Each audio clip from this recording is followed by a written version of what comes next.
This was trending today. Why? I don't know. I guess a lot of people. I don't even know why this would trend on Twitter today. It is such a lame thing. This is like, once we get into it, it is very lame. But I want to frame it at the front, like at the beginning of this, to know that what we are going to witness is really nothing new. For those of you who might remember, we also streamed about this when it happened. Back around Christmas time of last year, all of a sudden, I think it was like a few days before Christmas, or maybe it was in this gap between Christmas and New Year's. I can't remember now. But they came out basically saying, we had this loan for our office in Toronto. But then all of a sudden, and it was to pay for their mortgage, but all of a sudden the bank was calling back that loan, and so like they were screwed and they were going to lose the building. It was some weird convoluted thing that didn't really make all that much sense.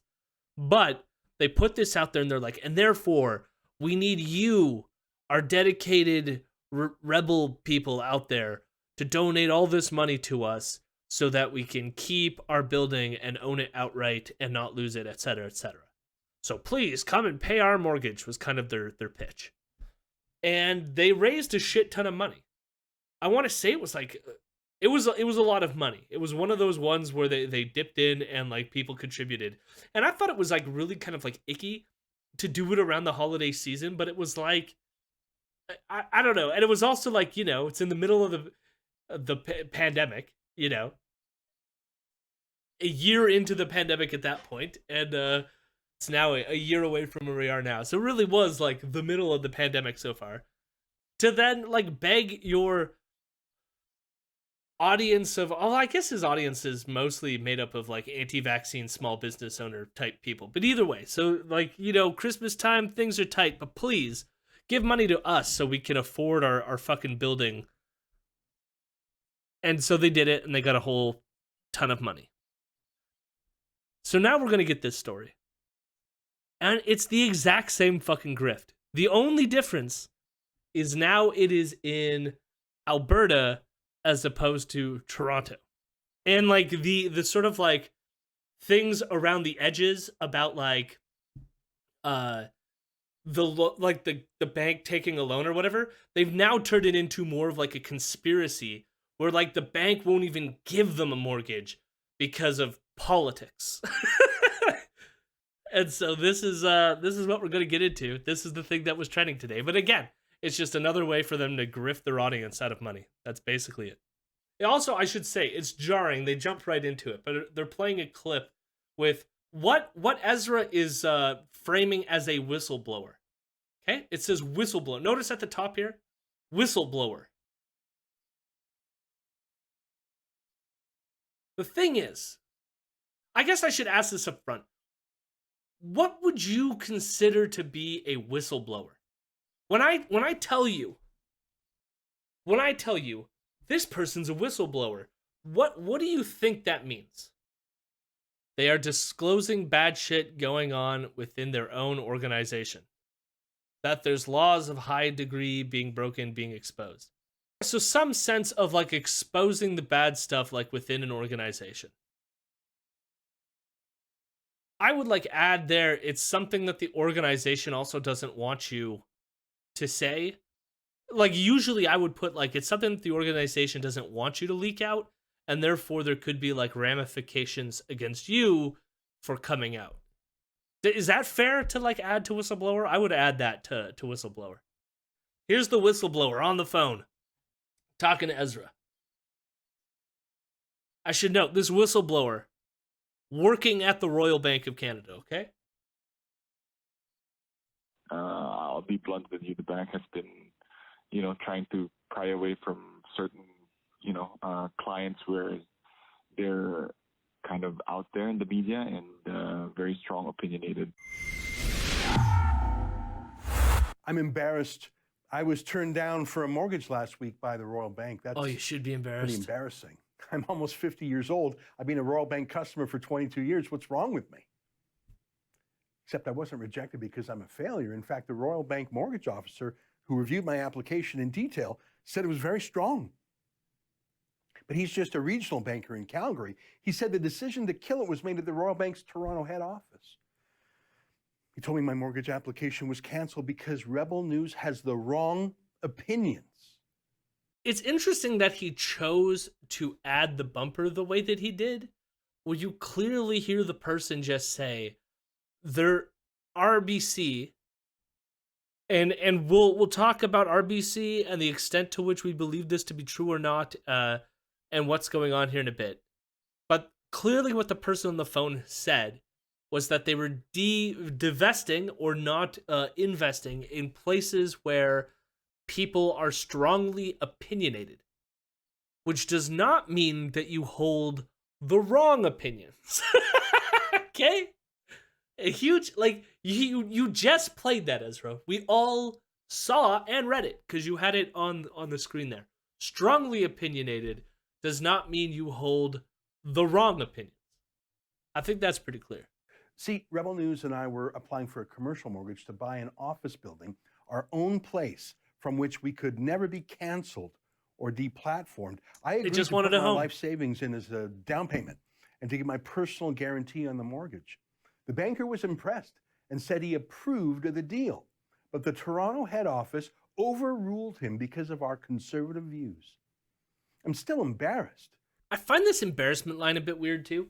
He's done this before on other things, where I think it was like when he got demonetized, and he's like, "Oh, it sounds like I've done like a bad thing, and that's like embarrassing. I can't believe this company like embarrassed me like this." It's almost like he's playing into this like, what is it? Like a culture of honor, like almost like this company has disrespected my honor, and I therefore have to fight to defend myself against this slight against my good name by their they embarrassed me by saying I cannot have this mortgage. What kind of buffoonish, ugly, pitiful peasantry cannot afford a mortgage? I am but a mere peasant now because RBC has turned me down, and now all my rich friends will look at me and go, oh, Ezra could not get a mortgage? Oh. And so he's embarrassed by it. And like, think about like what that means. Like, it's clear to me that his audience is like the business class and people who can like afford mortgages, but like, I can't afford a fucking mortgage, and not embarrassed by it. In fact, I'm not embarrassed by the fact that the system fucking sucks. You know? Why should I be embarrassed because rich assholes have made it harder for other people? And in his case, why should he be embarrassed? Like, let's just take him at his word. It's completely wrong, but let's take him at his word. Like, the RBC bank people came down and were like, Ezra, you hold a wrong opinion, and therefore I will not give you this mortgage. And then you'd be like, fuck you, RBC. Why would you feel embarrassed about that? Why embarrassment?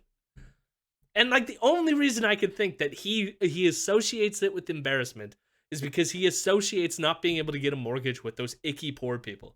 The poors, you know? I like, there's no other reason to be embarrassed by that. Viking Man says, also, LOL at the RBC not giving money to the wrong political types. I don't know what's going on there. I think what Viking Man I think is likely poking at is the fact that RBC is invested in, for example, the CGL pipeline, which is currently scheduled to go through Wet, Sweat, and Territory, and there's been lots of protests, all that fun stuff. Okay? And so recently, actually, Muta in the chat, Vieno, and I, and a bunch of other people locally, we actually held a local protest outside of a RBC in town to protest the fact that the government is investing, or not the government, that RBC is investing in the CGL pipeline. So it's like the RBC is doing this, supporting a pipeline going through the Wet, Sweat, and Territory. But I think like RBC could sort of like get away with it in their own like sort of like heads by saying uh that like the pipeline is apolitical. Like we all know that it's not apolitical, but they can sort of get away with it in their head by saying that it's apolitical. But in their mind, like being a like they call themselves conservatives, they only support conservative candidates. They cover the other side of the news that the lefty mainstream media won't tell.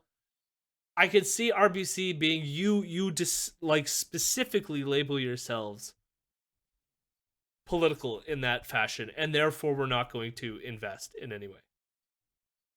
I think that might be how they're justifying it to themselves.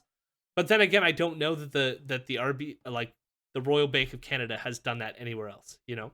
I wonder if they're making a calculated decision based on the heat they're getting here to not want to associate with Rebel News for that kind of reason. To appear sort of like, oh, see? Either to appear like, oh, we're good and benevolent, which granted, like, yeah, fuck Rebel News. But then also, like, to say, like, look, we can't be bad for what we're doing with CGL because, like, we're just neutral. It's a company. We would do it with any company. Being rejected for inappropriate reasons feels deeply unfair. I don't think people would believe me. They'd probably think I was just making excuses, except for one thing. I have proof from that Calgary banker. He's told me what the bank was doing to me and why. So please give me a few moments. I want to show you how cancel culture has come to Canadian banks. If Justin Trudeau's Liberals don't like you, one day you might have your banking cut off too. But I love how this always goes like somehow there's this like what's going to happen to Ezra for being a part of a fascistic quote unquote news organization, that somehow what's happening to him is going to have ramifications for all of us. It's always a slippery slope. You've like, I don't know, I don't want to like get too much in the weeds with this, but like I know there's tons of people like American sort of like left leading commentators who reflect on like free speech laws and be like, I'm glad we don't have as strict free speech laws, unlike Canada and other places. And I'm just like, where's the slippery slope here in terms of like our free speech legislation? You just, all you have to do is carve out like reasonable ways in which certain things cause harm, and then you block those off, and then there is no more slippery slope, you know? I mean, this is an internal policy, again, to like a banking corporation. And so it's like, in this sense, it's like they can make their own decisions about how they want to carve this up and be like, we want to include these things over here, but not those things over there, you know? And it might seem arbitrary and capricious, but they have the right to discriminate against politics, you know? Just like no one should be forced to serve a Nazi. You're allowed to not serve Nazis. Not saying Ezra's a Nazi, I'm just saying you're allowed not to serve Nazis, you know? A Nazi can't then take you to like the Supreme... Well, they can try to take you to the Supreme Court of Canada, but they won't succeed. They're like, I'm a Nazi, you have to serve me. It's not how it works. So they have to play this cancel culture game. We're being canceled. We're being canceled by the big banks. But first, here's my proof that it was political. Here's the mortgage officer I dealt with at the Royal Bank's Calgary branch. I asked him if there was any financial weakness in the Rebel News mortgage application or my personal guarantee. And here's what he told me. Something also weird about this is I feel like they recorded this person without their permission. Because I don't feel like this person thought that Ezra was then going to blast these recordings all over the place. Just seems a bit weird. So if you had your way, this thing would be a green light, but you're just waiting on the political guys. Yep. If I had my way, yes, definitely. Okay. Me and Joe, we should be fine because we're comfortable given the financials that you have, strong cash flows, no debt, basically, and the fact that, you know, you're willing to put your skin on the game, kind of. But even though our application was strong, we're debt-free thanks to our viewers. This Calgary banker said the head office in Toronto wanted to review it for politics and because of our strong opinions about Trudeau. the Royal Bank decided to block us. Yeah, it's just about the nature of the business altogether. Because the bank has been, I'll be blunt with you, the bank has been, trying to pry away from certain, clients where they're kind of out there in the media and very strong opinionated, which is your business in a way. So we're just clearing some internal hurdles to make sure that the bank is okay to kind of onboard you as a client internally. Spoiler alert, we did not clear those hurdles. I don't know that there's regulations to say that that's not allowed. The bank can do that. I'm sorry, bud. I mean, it would be interesting to note whether or not the RBC donates to other causes that are overtly political and out there in the media or whatever this guy was saying on the phone. But they don't like what you're doing, Ezra, and they have every right to discriminate you based on your political beliefs. I'm sorry. That is the current law. This is the other thing. It's like, is this just an RBC policy? Like, if they went somewhere else, could they have received the funding for their office in Alberta? I've done all of my personal banking at that same Royal Bank branch for decades. It's very rare for me to record a phone call, but I had a feeling that call would be the only time he would tell me what was really happening, that the Royal Bank was making a blacklist of conservatives. So, that, I didn't pick up on that the first time I listened to that, but that sounds to me like, again, didn't tell this person he was recording them. But then he's saying like he did it because he had some sort of vague sense that he was going to tell them information that there's like this conservative blacklist. Notice nothing that the person said suggests that there is a conservative blacklist or that it was because of their conservative opinions. But then also it's like, again, he is framing this person as a whistleblower. That person who didn't know they were being recorded, likely didn't know they were being recorded. I don't know if Ezra had like a pre-conversation with him that we're not privy to. Likely doesn't know he's being recorded. And just said like, everything looks good. It's just that the higher-ups are saying we're not getting involved in political things, so we're not gonna... I'll have to clear it with them, but if they say no, that's likely going to be the reason. I don't want to use that banker's name, even though the Royal Bank will obviously know who he is. Whistleblower. And if they're anything like Trudeau, they might punish him. I promise if they do that, I'll offer him a... But notice, like, it's not that Kenny himself wouldn't get a loan, because Ezra said he's been doing business with this bank for decades. The issue is, again, it's not like the individual. So someone like Jason Kenney, if Jason Kenney was, say, the CEO of a conservative think tank, then no. Again, taking RBC at their word and whoever is on this phone call and whatever internal bullshit they've got going on. Because I obviously do not care about RBC and do not trust them. So I don't know if they're like internally consistent on this or if this is an actual policy or if they just really hate the rebel. But they can be so long as they're not discriminating against them for a protected class, like say they were discriminating against rebel media over religion, sex, gender, etc. But if they're just doing it because they're like, yeah, we don't like your politics, we don't want to be associated with a bunch of fascist spreading assholes, they're allowed to do that legally, I think. Don't take legal advice from this Twitch stream, but I'm pretty sure in Canada that's allowed. And if they fire him, I'll do my best to find him a new job. He's a whistleblower. He told me what's really going on in the bank. Somebody really ought to investigate that, by the way. I feel like this is just grandstanding, but it strikes me that if he's categorizing him as a whistleblower, and he's framing it that if he gets fired, Ezra's going to do everything he can to help him, it seems like he's doing it without this guy's consent, which is super fucking creepy and icky. That he's framing it this way and doing it without this guy's consent. I sure hope this guy knows what Ezra's doing, or else this is just fucking creepy and not cool. So the Royal Bank canceled our mortgage application because of our strong opinions, but that's not quite right, is it? Because the Royal Bank supports plenty of people with strong opinions. Here's the Royal Bank donating more than $100,000 to that extremist David Suzuki. Extremist David Suzuki. Extreme. Why is he extreme? Oh yeah, we're gonna get it too. Who threatened to blow up pipelines? David Suzuki himself threatened to blow up pipelines.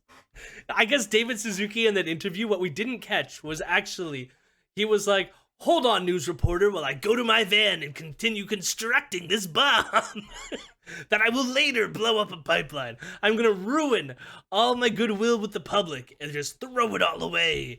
Because I'm a kooky David Suzuki. I'm an extremist. For those of you who don't remember, all David Suzuki said was that if we don't do anything about climate change, it will lead other people to take more extreme measures like blow up pipelines.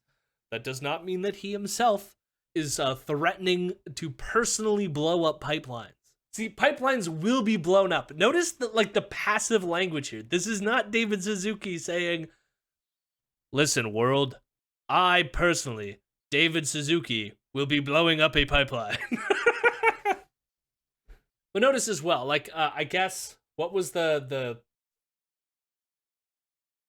guess they're donating to an organization that David Suzuki works for or is head of. And in that case, like, I wonder, again, it depends on how you want to stretch politics here or opinions. But again, I don't think climate change is an opinion. And if you're supporting an organization that promotes climate stuff, then cool. But again, this is RBC likely trying to sort of like, cover up or whitewash their image, right?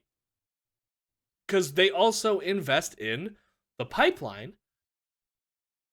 You know, so David Suzuki apparently wants to blow up a pipeline, according to Rebel News. And yet the RBC is giving him money, and yet RBC is also invested in the pipelines. Wow, what is going on here? Could it be that capitalism is a bunch of bullshit? Here's a $500,000 gift from the Royal Bank to the Tides Foundation to help block the Northern Gateway pipeline. No. That's a strong opinion. So it was to the Tides Foundation to stop a pipeline. Let's see. Seems here the donation will fund conservation management and sustainable economic development in First Nations communities in the region. That doesn't sound like stopping a pipeline. I think the last time I looked into the Tides Foundation, they mostly do like conservation efforts and like environmental stuff, and usually in the form of like sending water testing kits to like indigenous reserves. So I highly doubt that the Tides Foundation is operating, guerrilla war tactics of like sabotaging pipelines, okay? The problem with our Rebel News opinions isn't that they're strong. It's that we disagree with the Royal Bank and their favorite politician, Justin Trudeau. There's a revolving door between the Royal Bank and the Liberal Party, John McCallum, who was fired in disgrace as Trudeau's ambassador to China, he was a senior Royal Bank executive. Here's Trudeau stuffing the Senate with another Royal Bankster. Here they are making a large donation to the World Wildlife Fund Canada to promote the carbon tax back when they were run by Trudeau's henchman, Gerald Butts. So yeah, the Royal Bank is fine with strong opinions, just not conservative ones. I call bullshit on this because I'm sure that you could play some sort of like connecting the dots with conservative people too. I'm sure you could be like, oh, CGL. Well, look, they're also invested in Coastal GasLink pipeline, which happens to be associated with this other company over here, which happens to have people who are in the Conservative Party. Like, I'm sure that could happen too. But he's just connecting the dots here, which the bigger problem, if there is a problem here, but the bigger problem is the fact that any of our politicians are invested in this shit in the first place. Like, the fact that the only people we can seem to elect to our fucking government are people who are, like, knee-deep in, like, NGO and, like, huge oil and gas companies and shit like this. Like, maybe we could do better than that, Western Canadians have seen this story before. Toronto banks killing Calgary businesses, even though the Calgary branch really wanted this mortgage. Toronto banks killing Alberta or Western businesses. Meanwhile, the same bank that he's criticizing is invested in Coastal GasLink pipeline. This was a political assassination. The Royal Bank's It was Calgary a branch went political through a mortgage application assassination. with a fine-tooth comb. It was a political All of our Rebel assassination. News financial statements going back years. My own personal finances, because I agreed to personally guarantee the mortgage. You see, once Ezra got the paperwork saying that the Royal Bank of Canada turned down their mortgage for this office space, that was the shot that rang out and killed JFK. It was the same bullet. Actually, it was a continuation of that bullet. It was just an ongoing assassination. That magical bullet that just flies around just killing people. It was an assassination. The next time the bank ever turns me down for something, I'm gonna stand up, flip a desk, and claim I've been assassinated. Oh my god. Jody, you do not qualify for this credit card. What? I'm being assassinated. I'm being assassinated right now. We showed them all the details about the building. We had an independent appraisal done. We even sent over environmental reports and structural inspections. The Calgary bankers were so impressed that they hopped on a Zoom call with me, and they started with a joke. They said our application was so strong, they wanted to give Rebel News mortgages for 2 buildings, not just 1. Here's an email they sent me right after that Zoom call. I blacked out some private details, but you can see that not only did they agree to the mortgage, but they actually wanted to offer us a huge line of credit too. I didn't ask for a line of credit, but they really wanted our business. It sounds like on the financing side, we're set. It's just as political. Two Cars says it's legal for individuals to record a call without informing the other party. That may be true. It still makes the situation can still be icky of him calling him a whistleblower and making it out to seem like this guy could lose his job for being a whistleblower, even though it's clear that the guy might not be purposefully whistleblowing here or whatever. That's like, legal or not, it's icky as fuck. The judge hereby sentences you to super yuck. Gross. I was excited. This building was supposed to be my big New Year's announcement for 2022. Oh, yeah. I wanted to tell you about our new office.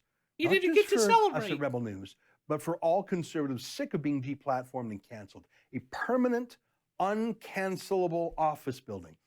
It would be a co-working office. You know what I mean by that? For other conservative journalists and other political activists on the right, for campaigners, the kind of place that the left has.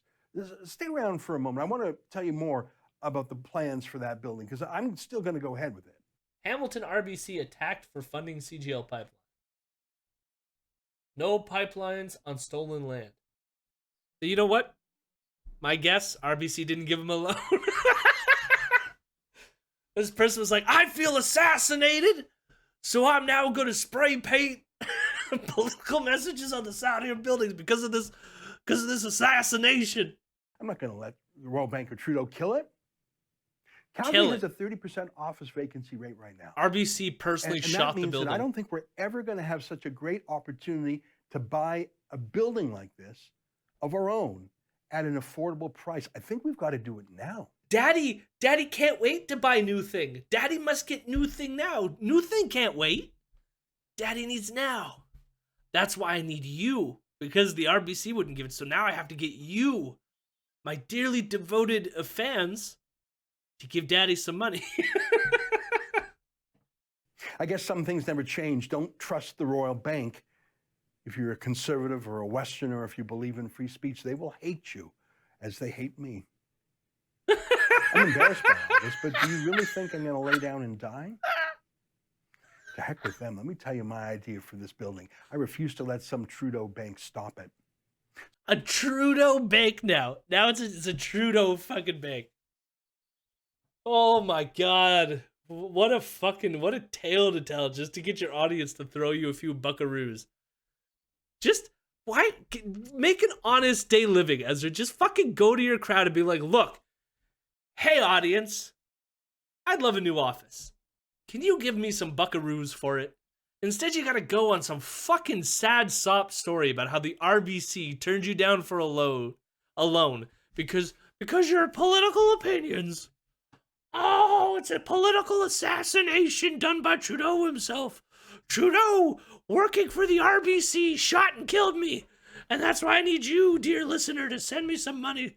A few buckaroos so I can pay for this office building that I really like and want. This is a child whining that they aren't getting an increase in their allowance. It's worse. This is like the child saying they've been assassinated because you didn't give them allowance.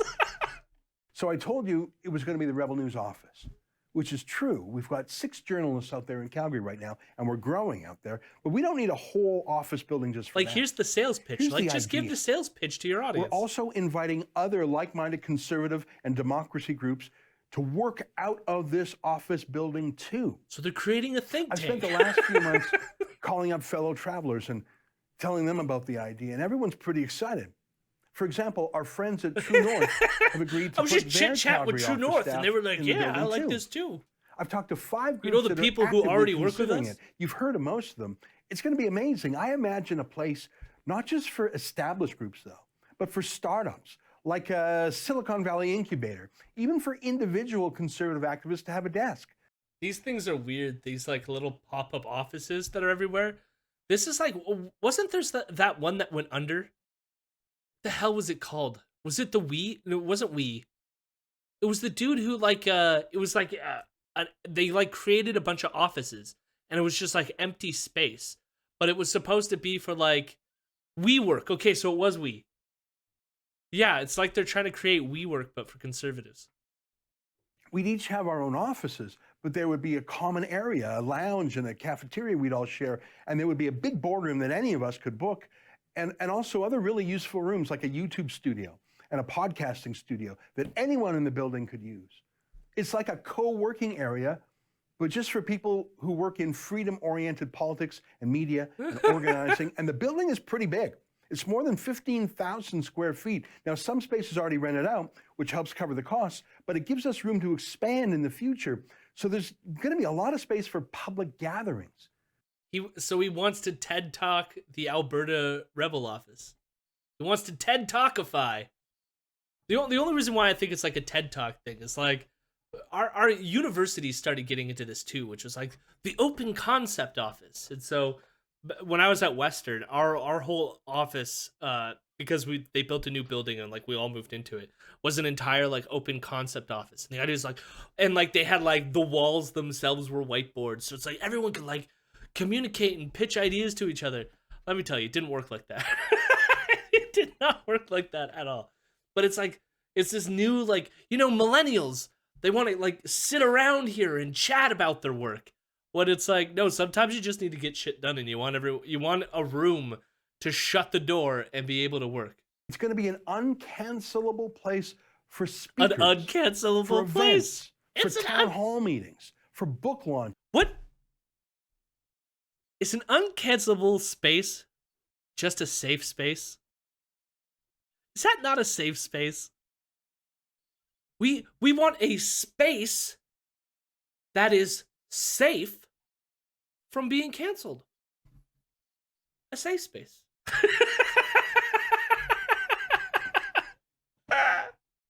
What fucking precious snowflakes. We want a place where we can read all those rejected Dr. Seuss books. And we will have Mr. Potato Heads as well. And we'll have them all in the little corner where we can all, it'll be called the canceled corner. But like within there, it'll be a safe place where no one engaging in the canceled items will themselves be canceled. We will be safe from cancelability. It is undeplatformable. And that's why the bank killed it. That's I've been toying with different names for this building, like the Freedom Factory or the Center God, for that's why the Democratic bank's Unity. That's actually assassinated it. growing on me. I know it sounds a bit lefty, but I think it works. Everyone there is working to make our democracy better and unity. Well, imagine all these groups that are splintered right now working under the same roof. There's a lot of splitism in conservative politics. So many little parties, so much division. How about some common purpose? Center for Democratic Unity. So, I mean, this was in line to whether or not Ezra would allow leftists in the space. I mean, it's democratic unity. I guess the more interesting question would be, is what if the space democratically voted on removing Ezra from it? What then? How quick would they be to turn against democracy? And then it'll be just the Center for Undemocratic Unity. The left has a ton of these buildings, by the way. I actually stumbled into one of them by accident in Toronto. Someone invited me to a media conference there back in 2015. Obviously, it was a mistake to invite me. I couldn't believe where I found myself. Every Tides Foundation, Soros Foundation leftist was hanging out there. You know what's funny? I recognized the pictures he was using here because he actually used this information to connect, I believe, Dominion voting systems to the Tides Foundation. This was remember, this was Keean Bexte trying to claim that the election in America was stolen due to George Soros because Tides Foundation shared a building space with Dominion voting systems in Toronto. Turns out like their time did not overlap and there was other issues, but it was also connected to this Center for Social Innovation, which also had a room in the building or was the company that owned the space. But notice how like he's not bringing that up again because if anyone remembers, they were listed by Dominion as Rebel was listed as one of the groups that they might sue. As far as I'm aware, they haven't sued Rebel yet. I think they either are waiting to see how things go with the other lawsuits, or they're just hoping to catch the bigger fish. And I think it's they're trying to catch the bigger fish. So Rebel might be off the hook with this, sadly. I don't know if he's making this up, but the Center for Social Innovation, the only reason we've covered it on this show was because it was they owned or sort of operated the building in which the Tides Foundation and Dominion voting systems were in the same building in Toronto. So he could just be making up this story altogether, but just remembering these types of spaces because they did talk about it on their show.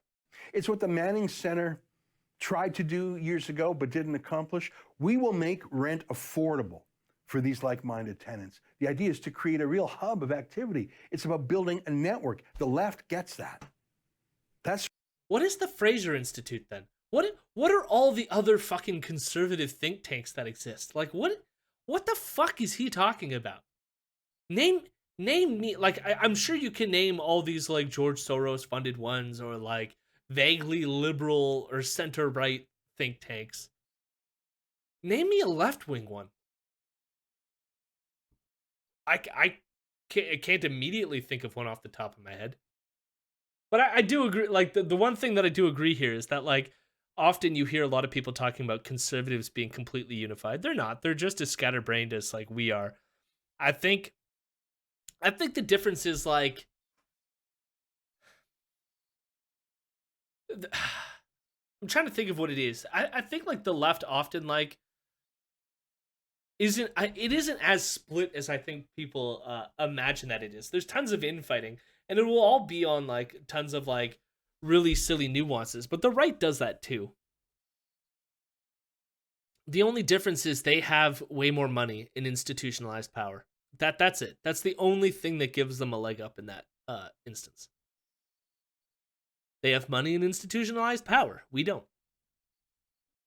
Which is like the funny thing, because he claims that like there's all these leftist like spaces where there's communal workspaces where all the leftists can get together and organize.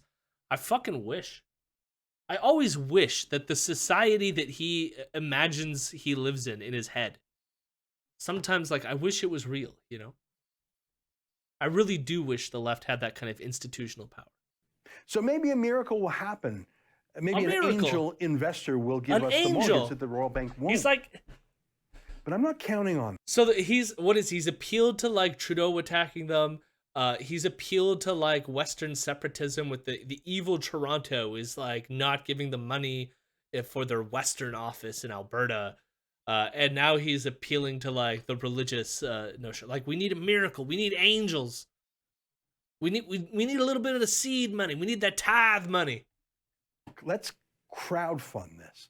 A permanent home for Rebel News, but also for other conservative groups. Brick by brick, we'll buy this place. And instead of owing money to the bank, we'll own it outright. He does and need if to we pull do, himself we up can by make his it own available bootstraps.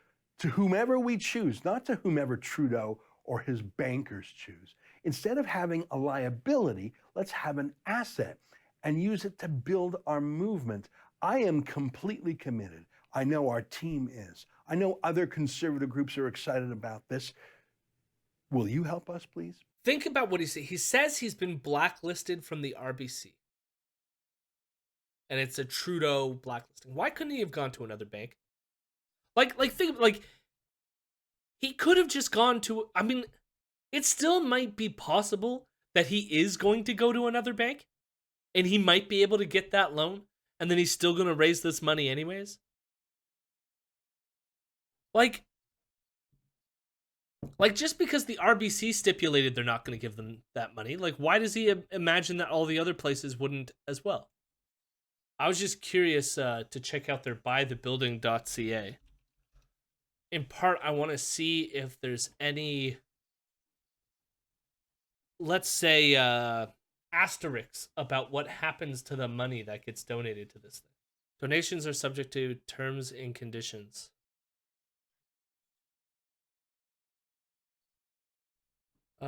Surplus funds raised for specific initiatives will be used for other costs associated with that particular project, such as website development, website hosting, mail, and other such expenses.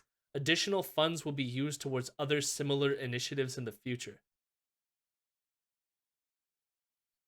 There you have it. So they could still be getting a loan from another institution. And they're just using the RBC thing they could be, you know. And of course they can use whatever money that you give them for like whatever they want. You know, there are additional funds that will be used for other similar initiatives in the future. You know, future initiatives. Future initiatives. Initiatives we have not yet even thought of. Please go to buythebuilding.ca and chip in whatever you can. We need a lot of help. We need more a than lot we've of ever help. needed before. More. But it can be fun More too. than they've ever needed it before. You can help us with a $250 donation. We'll have a brick with you. Notice he's saying more than they've ever needed it before. Some of the other times where they've grifted their audience, it's been for like emergency things. Like last Christmas, it was that the bank had like, or whoever was the private loaner, like completely pulled out or something. So it was like an emergency, we need the money. That seems like you needed it like more. This is like, Daddy wants a new office space. Daddy wants fancy office space where like you can walk around and talk to people and we can host seminars and I'll invite all my cool friends to have like wine and treats. Wine and treats. We'll have people going around with trays giving everyone wine and treats and at my parties. And Daddy needs a new building. Please, I've been blacklisted. But they never need money more than this. This is so important. You don't understand. They've never needed it more. They've never needed it more than right now. Thanks for watching the video. If you like what you saw, consider giving the video a like down below. If you want, you could even subscribe to our channel or check out some of the other content we have. If you want to see what else we're doing, you could also find the links in the description for our Twitch channel, our podcast. Leave a comment, do all the things, click that bell thing that everyone wants you to click. And if you want to support what we're doing, you can donate to us at patreon.com/imperialnews. Thanks for watching. Have a lovely day.